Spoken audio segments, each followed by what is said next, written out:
चलिए बहुत ध्यान से सुनेंगे।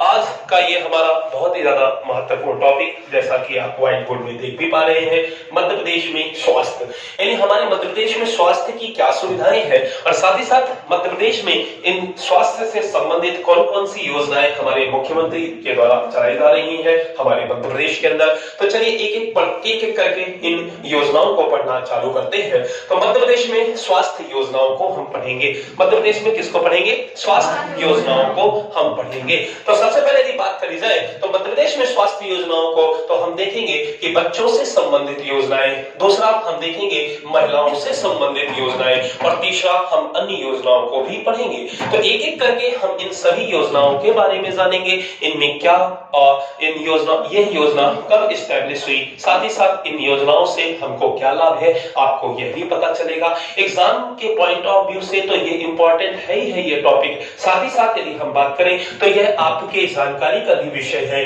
कि आप इनसे जानकारी प्राप्त करके हम दूसरों को भी वो जानकारी साझा कर सकते हैं और दूसरों की भी हम मदद कर सकते हैं इन योजनाओं के बारे में जानकर। ठीक है, तो चलिए हम पढ़ते हैं आज इन योजनाओं को। तो सबसे पहले हम बात करेंगे बच्चों से संबंधित योजनाओं की। किनसे संबंधित? बच्चों से संबंधित। तो देखिएगा पहली जो योजना है ये मुख्यमंत्री बाल श्रवण उपचार योजना है। कौन सी योजना है? मुख्यमंत्री बाल श्रवण उपचार योजना। यह क्या कहा है मामा जी ने कि हम बच्चों को, जो मूक बधिर बच्चे हैं, उनको हम 5 वर्ष तक क्या करेंगे? 5 वर्ष तक के बच्चों को हम उनको निःशुल्क उपचार कराएंगे। तो आप उनसे क्या कहना? 5 से आप तो कैसे याद रखना?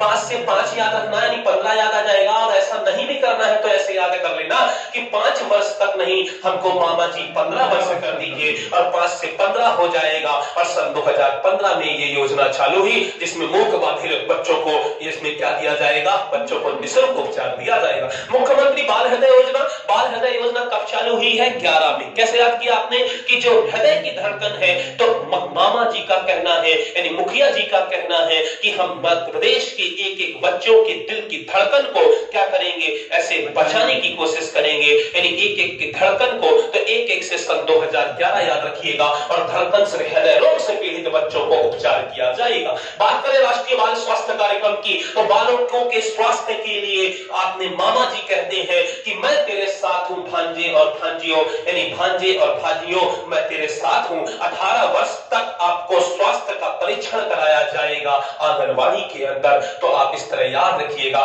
कि मामा कहते हैं कि मैं तेरे साथ हूं। तो 13 से 2013 याद रखिएगा और यह योजना चालू हुई सन 2013 में। यदि बात करें अटल बिहारी आरोग्य पोषण योजना की, तो जहां पोषण आ रहा है तो यहाँ पर आपको अच्छा खाने पीने को दिया जाएगा, पीने को नहीं खाने को दिया जाएगा।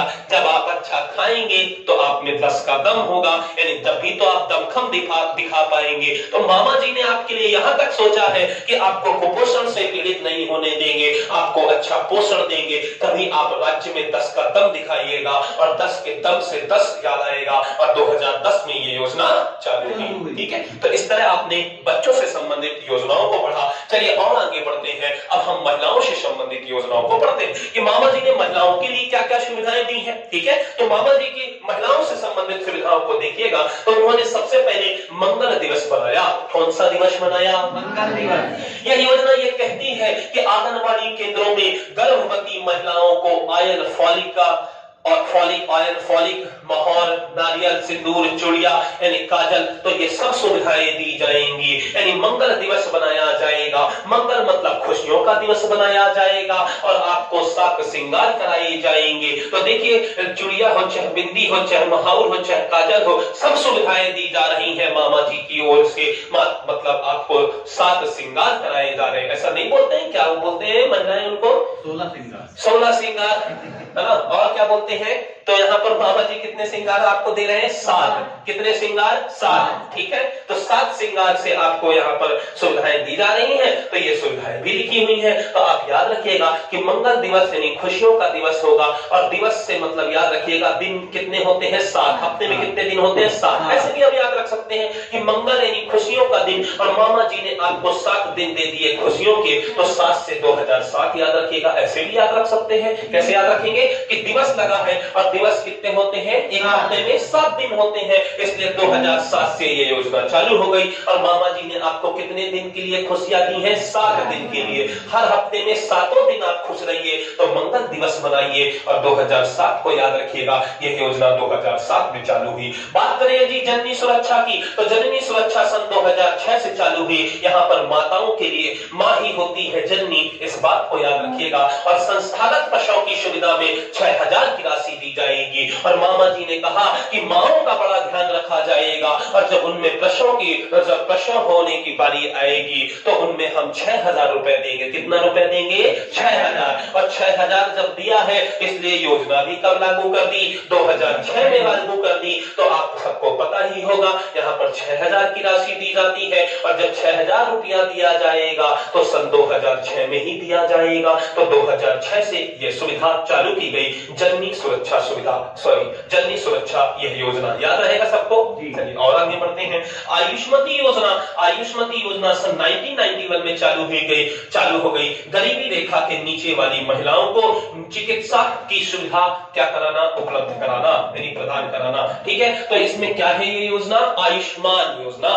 ठीक है, इसमें क्या है कि गरीबी रेखा के नीचे वाली महिलाओं को चिकित्सा की सुविधा प्रदान कराना। तो देखिए, आयुष्मती से ऐसे यानी मामा जी ने क्या दिया? आशीर्वाद दिया, और उन्होंने क्या कहा? आयुष्मान भवा, मैं हूं ना, एक भी मत डरना, मैं हूं ना, ना डरना, एक भी ना डरना, यानी मैं हूं आपकी रक्षा के लिए, आपकी सुरक्षा के लिए, एक भी ना डरना। तो एक से एक याद रखना, ना डरने से 9 याद रखना, यानी एक भी ना डरना। मामा जी आपको कहते हैं कि आपको आशीर्वाद दे रहे हैं कि आयुष्मान भवा, मैं हूं ना, एक भी मत डरना, मैं तुम्हारी सुरक्षा करूंगा। यानी गरीबी रेखा से नीचे वाली महिलाओं के लिए वो फ्री में चिकित्सा सुविधाएं दे रहे हैं। तो ये बहुत अच्छी योजना है, एक भी इसमें डरने की आवश्यकता नहीं है, किसी को कुछ भी घबराने की आवश्यकता नहीं है। तो एक भी ना डरना, मैं हूं ना, मैं हूं का मतलब मामा जी ये कहते हैं कि मैं हूं ना, यानी आप एक भी ना डरना, मैं आपको सारी सुविधाएं दूंगा, यानी आपको आशीर्वाद दे रहे हैं वो। आयुष्मान भवा यानी आयुष्मानवती योजना, ये कब हुई? 1991 में हुई। इस तरह आप याद कर लीजिएगा इसे।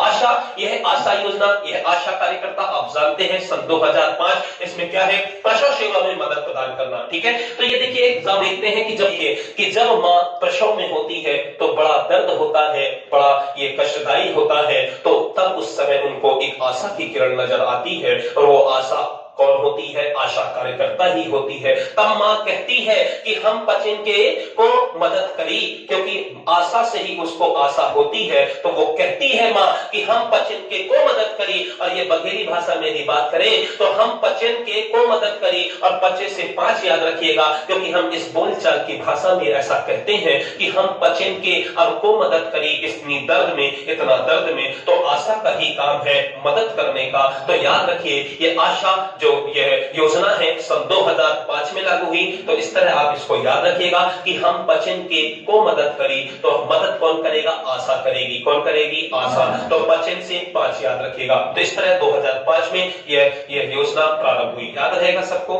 चलिए और आगे बढ़ते हैं, अब अन्य योजनाओं में आते हैं। तो दीनदयाल एम्बुलेंस सुविधा, ये कब चालू हुई? सन 2011-12 में। और आप सब जानते हैं 108, ये डायल 108 है जिसमें हम एम्बुलेंस बुला लेते हैं। तो दीनदयाल एम्बुलेंस सुविधा 11 में बनी। फिर आप देखेंगे कि सरदार पटेल निशुल्क औषधि यह वितरण योजना, सरदार पटेल निशुल्क औषधि वितरण योजना, ये 2012 में। अब यह आप देखते हैं कि एम्बुलेंस चली थी 11 में, फिर औषधि पहुंचाई गई 12 में। तो सन 2012 में यह शेठ गोविंद दास अस्पताल जबलपुर से यह सुविधाएं दी जाती हैं, याद रखिएगा। सरदार पटेल निशुल्क औषधि वितरण योजना, याद रहेगा। तीसरी योजना में आइए, दीनदयाल अंत्योदय उपचार योजना, यह सन 2004 में प्रारंभ हुई। दीनदयाल अंत्योदय उपचार योजना सन 2004 में प्रारंभ हुई। गरीबी रेखा के नीचे वालों को 20,000 तक की स्वास्थ्य सेवाएं दी जाती हैं। दीनदयाल अंत्योदय उपचार योजना, इसमें आप देखेंगे कि यहाँ पर 20,000 रुपए तक की राशि यहाँ पर दी जाती है इनकी मदद के लिए, स्वास्थ्य सेवाओं के लिए। बात करते हैं दीनदयाल चलित अस्पताल योजना,